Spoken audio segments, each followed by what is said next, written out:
The following material is presented by Alberta Employment Standards employees for educational purposes only and is not intended to be used as a source of legal advice.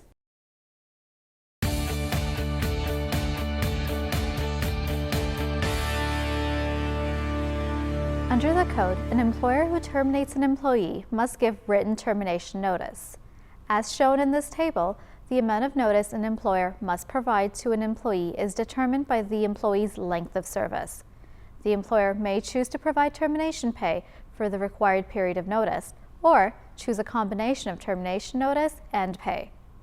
A termination notice becomes null and void if an employee continues to be employed by the same employer after the date specified for termination of employment. An employee's length of service is the time that the employee has worked for the employer. This can include more than one period of employment if the breaks between periods are not longer than 3 months. If a business or any part of it is bought, sold, leased, or transferred, and an employee continues to work for the business, the employee would be entitled to a notice of termination based on their full length of service. The original hire date with the initial business would be used for determining termination pay.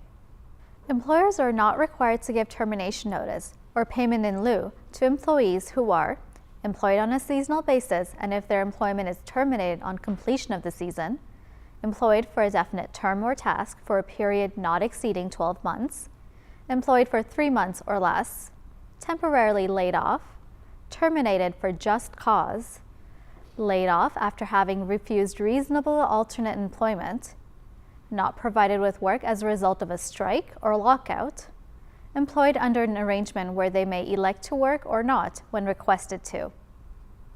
In addition, termination notice or payment in lieu is not required when employees have refused work made available through a seniority system, have been terminated for failing to return to work within 7 consecutive days of a recall, unless provided otherwise in a collective agreement, or whose contract of employment has become impossible to perform because of unforeseeable or unpreventable causes beyond the control of their employer.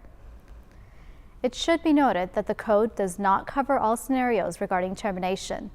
In some cases, termination entitlement may be required under common law. If in doubt, employers should seek legal advice.